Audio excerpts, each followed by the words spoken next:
বাবা গয়া আগে বলছিলাম কি, এবার জমিদারি খাতুন টাতুন মধ্যে একটু দেখো। আমার তো বয়স হচ্ছে, আমি তো আর একা পেরে উঠছি না বাবা।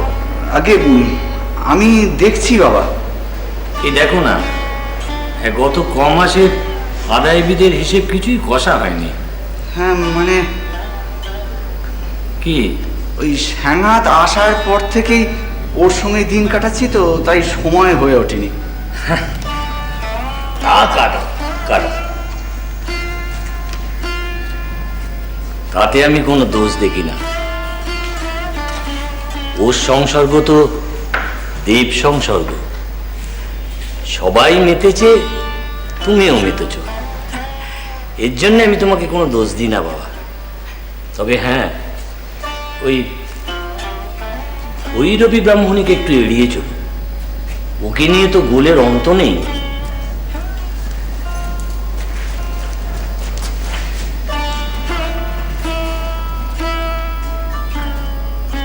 কি ব্যাপার বৌমা দৌড়ে বাড়ি ভেতর গেল কেন?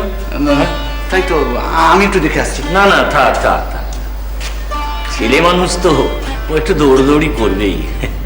বাবা, আপনি যে ওই ভৈরবী বামনির কথা কইছিলেন, হ্যাঁ, যোগিনী আমি সাধিকা শুনেছি, স্যাঙাতের গুরুস্থানীয় নাকি?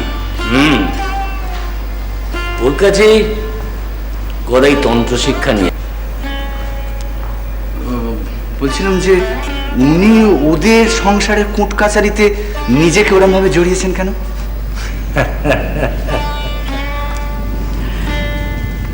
শত হলেও মেয়ে মানুষ তো, ওটা তেনাদের স্বভাব। ওনাদের এই হেসেলে খুন্তি না নেড়ে যেমন শান্তি নেই, তেমন সংসারে কাঠি না নেড়েও শান্তি নেই। কি ব্যাপার বৌমা, তুমি দৌড়োদৌড়ি করছো কেন? হ্যাঁ, কি হাতে ওটা কি? ও বাড়িতে যাচ্ছিলাম, শুকনো লঙ্কা হাতে। শুকনো লঙ্কা কেন? ওদের ঘরে বারণ তো, ভৈরবী মা চেয়েছেন তিনি রান্না করবেন। ও, যাও যাও যাও, নিয়ে যাও।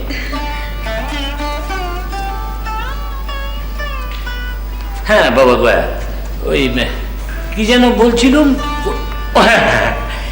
খুন্তি নাড়ার কথা, তাই তো? ওখানে যেমন খুন্তি নাড়াও চলছে, তেমনি কাঠি নাড়াও চলছে। হ্যাঁ,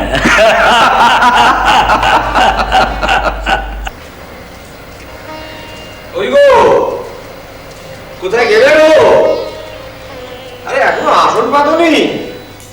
খিদে তো পেট চোঁচো করছে, না আমি ঘুরি বলো তো হজম হয়ে যাওয়ার জোগাড়।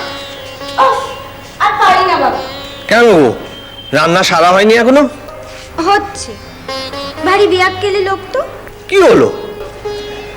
একা খাবে না, ভাসুর ঠাকুর ভাগ্নে সবাই আসবে তবে তো। আমাকে দিয়ে দাও দেখিনি, দেখি কেমন রান্না হলো। এবার আর ওপারের লড়াই।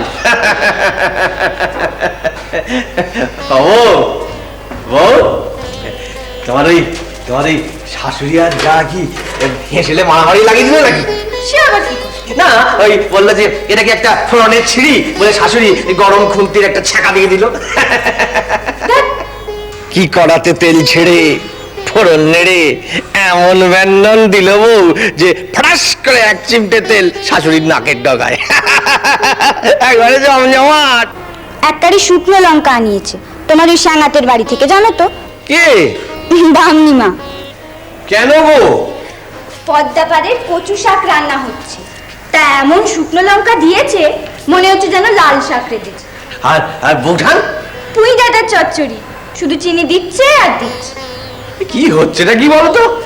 একদিকে শুকনো লঙ্কা আর একদিকে চিনি, এই খেয়ে পেট আটকাবে না ছাড়বে তো বুঝতেই পারছি না। যা থাকে কুলো কাপালে, দেখা যাক কি হয়। কি ঝাল, জ্বলে যাচ্ছে গো, মুখটা জ্বলে যাচ্ছে। কি একটা রেঁধেছে বামুন মা। গেলুম গো বাবা, কি ঝাল, কি ঝাল বাবা রে গো। ছেলেদের এবার বসাও ভাত বেড়ে দিয়ে, আমি যাই লাহা বাড়িতে একটুখানি ব্যঞ্জনটা দিয়ে আসি। ওরাও একটু দেখুক কেমন আমি রেঁধেছি। ও বামুন মা, তুমি নাকি লাল শাক রেঁধেছো? কেন বাবা, আমি তো কচুর শাক রেঁধেছি। ও ছোট বউ, একটু চেখে দেখো তো বাছা, নুন ঝাল সব ঠিক হয়েছে কিনা। পরের বাড়িতে দিতে যাব তো। আমি? হ্যাঁ, উনি তো আবার বড় ঘরের মেয়ে, স্বর্ণনি খাওয়া জীব। এই দেখো, তুমি একটু খেয়ে দেখো তো, ওর তো মুখে এই সমস্ত রুচবে না। নাও, তুমিই চেখে দেখো, হাত পা তো।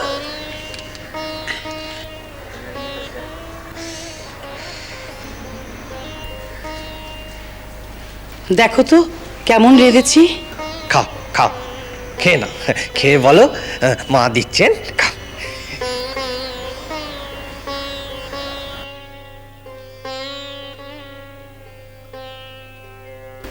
ভালো হয়েছে তো?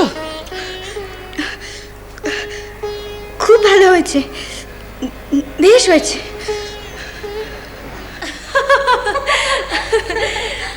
তুইও পারিস বউ, এক গাড়ি শুকনো লঙ্কা ওকে দিয়ে এলি। বামনি চাইলে যে। তা গদাই খাবে ও রান্না? কি জানি গো, তবে একটা ভারী ঝোঁক চেপেছে আমার উপরে। দেবতাকে ঘিরে একেবারে মানুষের মেলা বসে গেছে। না আছে দেব প্রচার, না আছে দেব মহিমা, সব চুলোয় গেছে। তখন এ বলে আমাকে দেখ, তো বলে আমাকে দেখ। তবু মন্দ নয়, নিস্তরঙ্গ থিতু নয় তারা, ভারী টলমল, ভারী উথাল পাতাল। কি বলছিস তুই? তাই গো দিদি, আমার বোধ তো সেরকমই। তিনি নিজে বোধহয় ধরা পড়ে গেছেন সেই ঝোঁকের মধ্যে। তুই গদাইকে গিয়ে বল, ও যেন ব্রাহ্মণীকে সব বুঝিয়ে সুঝিয়ে বিদায় করে দেয়। না গো মেজ দাদা, কেন রে? ও কথা বলো না। হ্যাঁ, কেন বলবে? বউয়ের শাশুড়ি না? তোর তো নাম শুনতেই জ্বালা। আরে এই কি সবই শুরু নাকি? আজ কবে থেকে চলছে বলো তো? শোনো শোনো, দেখো আমাদের এই মন্দিরে অনেক যোগী সন্ন্যাসী সব এসেছে, কিন্তু কটা দিন রয়েছে?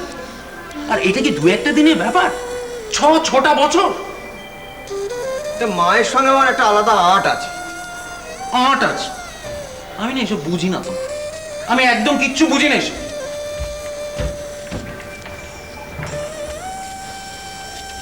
গদাই, আমি কিন্তু একটা কথা ধরেছি। কি? এই যে বললো 6 বছর, 6 বছর সেখানে উনি তোর সঙ্গে লেগে আছে।